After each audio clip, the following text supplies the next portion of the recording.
राधे राधे, नमस्ते, प्रणाम। मैं हूं कंचन मणि रत्नम, यूपी प्रयागराज से। स्वागत है आप सभी लोगों का मेरे YouTube channel music career academy में। फ्रेंड्स, आज का हमारा टॉपिक है लय और ताल में क्या फर्क है। यूं कह लीजिए कि लय और ताल में क्या अंतर है।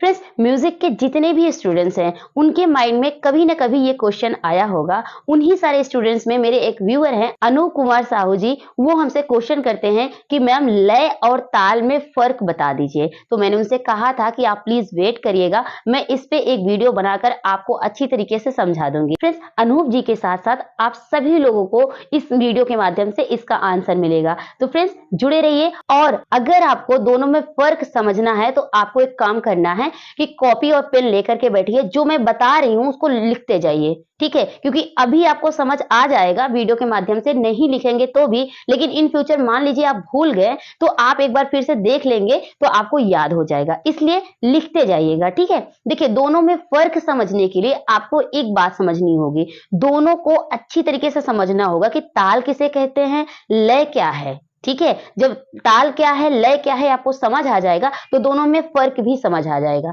जब दोनों का कॉन्सेप्ट क्लियर रहेगा तो अंतर क्या है वो भी क्लियर हो जाएगा। फ्रेंड्स, दोनों में फर्क समझने के लिए सबसे पहले मैं आपको बताती हूँ कि ताल किसे कहते हैं, ताल क्या होता है, ठीक है। ताल का कॉन्सेप्ट क्लियर हो जाएगा, देन मैं लय के बारे में समझाऊंगी, लय का कॉन्सेप्ट क्लियर करूंगी, ठीक है। तो लिखिए कि ताल किसे कहते हैं, ताल क्या है। सबसे पहले लिख लीजिए, फिर मैं समझाती हूँ। ताल क्या है? विभिन्न मात्राओं के विविध समूहों को ताल कहते हैं। मात्राओं को नापने के लिए ताल की रचना की गई है। ताल तबला या पखावज में बजाया जाता है। ये है इसका परिभाषा, जो कि किताब में लिखा गया है। अब मैं इसी परिभाषा को और अच्छी तरीके से समझाती हूँ, इसको और आसान करती हूँ। अब देखिए, परिभाषा में है विभिन्न मात्राओं के विविध समूहों को ताल कहते हैं। और एक बात आई, मात्राओं को नापने के लिए ताल की रचना की गई है। अब एक एक बात पकड़ते हैं कि कह रहे हैं कि मात्राओं को नापने के लिए ताल की रचना की गई है, ठीक है। विभिन्न मात्राओं के विविध समूह, ये तो बात की चीज है, लेकिन सबसे पहले ये समझना होगा कि मात्राओं को नापने के लिए मतलब क्या। देखिए फ्रेंड्स, जैसे आप सब्जी लेने जाते हैं मार्केट में, ठीक है। अगर आपको लेना है टमाटर और दुकान वाले से कहते हैं कि भैया 1 किलो टमाटर दे दीजिए, तो वो क्या करता है, 1 किलो टमाटर आपको तौलता है तो कैसे तौलेगा, एक तरफ टमाटर रखेगा और एक तरफ बाट रखेगा, 1 किलो का बाट, वो लोहे का एक बाट होगा जो 1 किलो उसमें लिखा हुआ होगा, तो उसका जो वजन होगा वो 1 किलो होगा। तो 1 किलो बाट रखेगा और 1 किलो टमाटर तौलेगा, तब दोनों जब बराबर हो जाएंगे तब हमें वो समझ आता है कि हाँ, टमाटर हमारा 1 किलो हो गया है। थोड़ा भी अंतर रहता है, वो जो उसका कांटा होता है वो ऐसे इधर उधर हिलता रहता है। जब दोनों का वजन बराबर हो जाता है तो वो एक जगह टिक जाता है। तो मतलब क्या हुआ कि 1 किलो टमाटर को तौलने के लिए एक हमारे पास बाट होता है, ठीक है। उसी तरीके से अगर आप दूध लेने जाते हैं, दूध को नापने के लिए क्या होता है, लीटर होता है। 1 लीटर का कोई उसके पास एक मग होगा या एक ऐसा कैन होगा जो 1 लीटर उसमें आता है, जिसका वजन जो होगा 1 किलो होगा, ठीक है। तो अब क्या है, वजन वही 1 किलो है, ठीक है। अब जैसे ठोस पदार्थ है तो उसको नापने के लिए हम बाट का इस्तेमाल करते हैं, लेकिन अगर लिक्विड पदार्थ है तो उसको हम लीटर में नापते हैं। तो मतलब कि हर चीज को तौलने के लिए कोई ना कोई बाट है, कोई ना कोई इकाई है। जैसे कि हम दूरी को नापते हैं, तो दूरी को जब नापते हैं तो उसको कैसे नापते हैं, किलोमीटर में नापते हैं ना। दूरी को नापने के लिए किलोमीटर होता है, और पानी, दूध, इन सारी चीजों को, लिक्विड पदार्थों को नापने के लिए हमारे पास लीटर होता है। और जैसे कि कोई ठोस पदार्थ हुआ, जैसे आलू हो गया, टमाटर हो गया, बहुत सारी सब्जियां हो गई जो ठोस है, इनको नापने के लिए हम किलोग्राम का इस्तेमाल करते हैं। उसी तरह से समय को नापने के लिए ताल का निर्माण किया गया, ठीक है। और एक अच्छी बात नोट कर लीजिएगा, ताल जो शब्द है ना, तौल से आया है, तौलना, तौल मीन्स तौलना। तो समय को तौलने के लिए ताल का निर्माण किया गया है। अब ये बात क्लियर हुई। अब परिभाषा हम देखें, कह रहा है विभिन्न मात्राओं के विविध समूहों को ताल कहते हैं। अब जैसे मैंने बताया कि 1 किलो, 2 किलो, 4 किलो, 10 किलो, कितने भी किलो आप ले रहे हो, ये क्या है, अलग अलग किलो हुआ ना, अलग अलग उसका वजन हुआ। उसी तरह विभिन्न मात्राओं के विविध समूहों को, तो उसी तरह विभिन्न मात्रा मतलब कोई भी मात्रा हो सकती है। ताल जो होती है, हमारी जो तौल होता है जिसको हम तौलेंगे, वो हमारा 6 मात्रा हो सकती है, यानी 6 बीट हो सकती है, 8 बीट हो सकती है, 7 बीट हो सकती है, 10 बीट हो सकती है, 12 हो सकती है, कुछ भी हो सकता है, उसका मात्रा कुछ भी हो सकता है। ठीक है, इसीलिए बोला गया है कि विभिन्न मात्राओं के विविध समूहों को, यानी कि अगर हम जो 8 मात्रा ले रहे हैं उसमें कुछ ना कुछ बोल होंगे, उन्हीं बोलों को हम समूह का नाम दे रहे हैं। तो वही कह रहा है विभिन्न मात्राओं के विविध समूहों को ताल कहते हैं। ठीक है, ये बात क्लियर हो गई। अब हम बात करते हैं लय की। लय किसे कहते हैं? लय का सीधा मतलब होता है स्पीड। ठीक है, स्पीड को लय कहते हैं। अगर संगीत में बात करें और इसकी परिभाषा की बात करें कि लय किसे कहते हैं, तो आप लिख सकते हैं कि संगीत में समान गति या चाल को लय कहते हैं। समान गति होनी चाहिए। अब देखिए परिभाषा में क्या कह रहा है कि समान गति। समान गति मतलब जैसे एक निश्चित जो टाइमिंग होगी, जो उसकी स्पीड होगी वो निश्चित होनी चाहिए। वो किसी प्रकार की भी हो सकती है। लय अलग अलग प्रकार की होती है, लेकिन सबसे पहले ये देखना है जो उसकी गति हो वो समान हो। यानी कि जो हम ये प्ले कर रहे हैं ये क्या है? समान गति है। जैसे 1 2 3, ठीक है, ये क्या कर रहा है? ये समान गति चल रही है। लेकिन अगर हम इस तरीके से करें 1 2 3 4 5 6 7 8 9 10 11 12 13 14 15 16 17 18 ऐसे। तो ये जो बज रहा है ना, ये समान गति नहीं है। ये लय संगीत में किसी काम की नहीं है। काम की स्पीड वही है जो एक समान गति हो, यानी कि उसकी जो चाल हो वो समान हो। ठीक है, वो कुछ भी हो सकती है, विलंबित भी हो सकती है, मध्य हो सकती है, द्रुत हो सकती है, अति विलंबित हो सकती है, अति द्रुत हो सकती है, लेकिन जो टाइमिंग है ना वो सेम होना चाहिए। 1 2 3 4, तो 1 से 2, 2 से 3, 3 से 4, जो इन सब के बीच की टाइमिंग है ना वो समान है। ठीक है, इसी को लय कहते हैं। सो फ्रेंड्स, आइए मैं इसको बोर्ड पर और अच्छी तरीके से समझा देती हूँ ताकि एकदम क्लियर हो जाए, कोई भी इतना सा भी कंफ्यूजन ना रह जाए। ठीक है फ्रेंड्स, अगर आप चैनल पर नए हैं तो वीडियो को लाइक कर दीजिएगा, शेयर कर दीजिएगा, सब्सक्राइब जरूर कर लीजिए। इसी तरीके से बहुत सारी वीडियोस मेरे यूट्यूब चैनल पर पड़ी हुई हैं, आप उसको देखिए और अपने म्यूजिक को स्ट्रॉन्ग बनाइए। चलिए मैं इसको बोर्ड पर और अच्छी तरीके से समझा देती हूँ कि ये क्या है। सो फ्रेंड्स, लय और ताल में अंतर समझाने के लिए मैंने एक एग्जाम्पल लिया है, आप इसको एज इट इज नोट कर लिए। सबसे पहले आपको 8 नंबर लिखना है, 1 2 3 4 5 6 7 8। ठीक है, और उसके नीचे ये डॉट्स बना लीजिएगा, क्योंकि डॉट्स बनाए रहेंगे तो क्लियर बहुत अच्छी तरीके से आपको हो जाएगा। ठीक है, ये हो गया।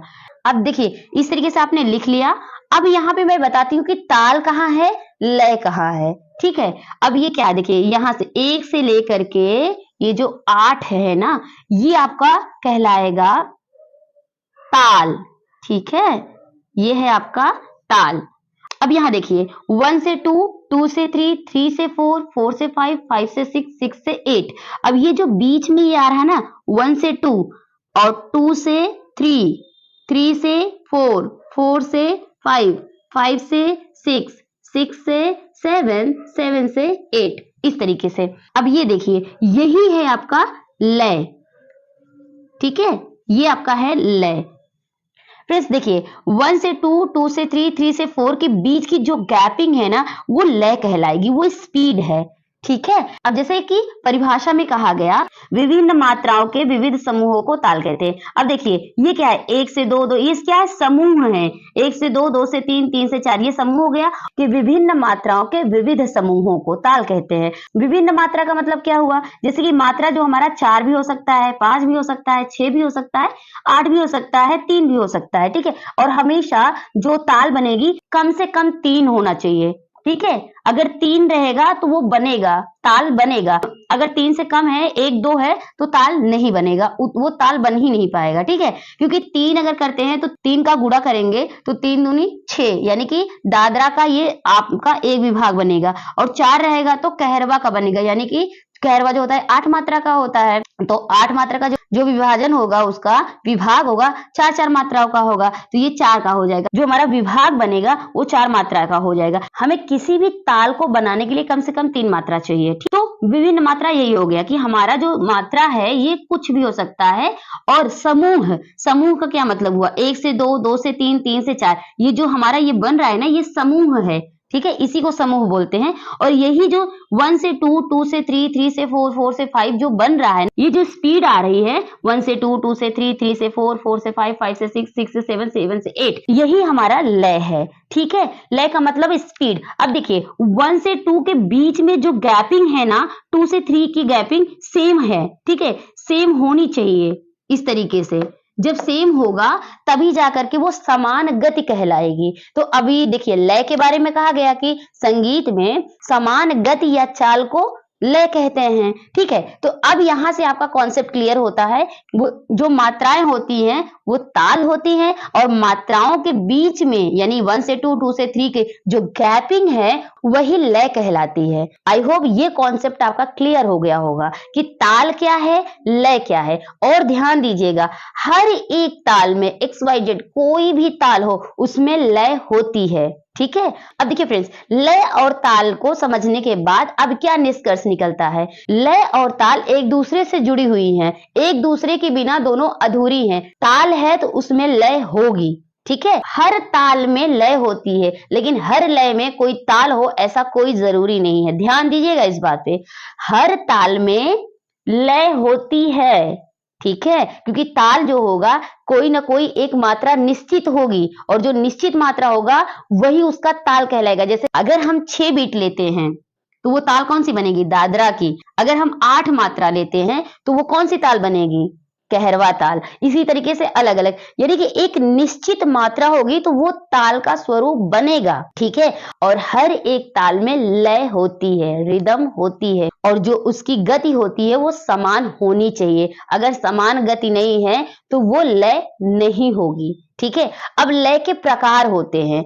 अब देखिए फ्रेंड्स, ताल जो होते हैं बहुत होते हैं। ठीक है, आपने कुछ का नाम सुना भी होगा, दादरा, कहरवा, झपताल, एक ताल, रूपक ताल, 3 ताल, 4 ताल। ऐसे बहुत सारे ताल हैं जो हमारे शास्त्रीय संगीत में प्रयोग किए जाते हैं। अब हम लय के बारे में बता दें, क्योंकि ताल के बारे में आपने कहीं ना कहीं उसको देख लेंगे, लेकिन लय के बारे में समझना बहुत जरूरी है। तो अब देखिए, लय जो होता है इसके भी प्रकार होते हैं। लय के जो प्रकार होते हैं वो क्या होते हैं, मध्य लय, विलंबित लय, द्रुत लय, अति विलंबित, अति द्रुत। 5 प्रकार की जो होती हैं लयकारियां होती हैं। आपको इसको समझाने के लिए मैं एक नया सेशन करूंगी, एक नए वीडियो में विस्तार पूर्वक बताऊंगी कि लय का जो समान होता है, यानी मध्य लय क्या है, विलंबित लय क्या है, द्रुत लय क्या है, अति विलंबित क्या है, अति द्रुत क्या है। सो फ्रेंड्स, ये रहा आज का वीडियो। कैसा लगा प्लीज कमेंट में जरूर बताइएगा। आपका कॉन्सेप्ट क्लियर हुआ कि नहीं ये भी मुझे बता दीजिएगा, और जुड़े रहिएगा, चैनल को सब्सक्राइब कर लीजिएगा, बेल आइकन जरूर प्रेस कर दीजिएगा, और हाँ फ्रेंड्स, शेयर करना मत भूलिएगा। फ्रेंड्स, फ्यूचर में जुड़े रहने के लिए यूट्यूब पे आपने सब्सक्राइब कर ही लिया है, फेसबुक, इंस्टाग्राम, इस पर भी आप मुझे फॉलो कर लीजिए हमेशा जुड़े रहने के लिए। और बहुत सारे नॉलेजेबल वीडियो उस पर आती रहती हैं, और उन सारे सोशल मीडिया पे हमारा यही नाम है, म्यूजिक करियर एकेडमी के नाम से मैंने पेज बनाया हुआ है, तो आप मुझे वहां फॉलो कर लीजिए। जुड़े रहिए, खुश रहिए, और इसी तरीके से म्यूजिक सीखते रहिए। अगर आपके दिमाग में कोई क्वेश्चन है, उसका आंसर नहीं मिल रहा है, तो आप मुझसे पूछिए, चाहे आप फेसबुक पे पूछिए, चाहे इंस्टाग्राम पे पूछिए, चाहे यूट्यूब पे पूछिए, हर जगह आपको हम ही मिलेंगे, और आपके क्वेश्चन का आंसर इसी तरह से देते रहेंगे। तो फ्रेंड्स, चलिए मिलते हैं एक नए वीडियो में एक नए टॉपिक के साथ। तब तक के लिए टेक केयर, बाय बाय, जय हिंद, वंदे मातरम, राधे राधे।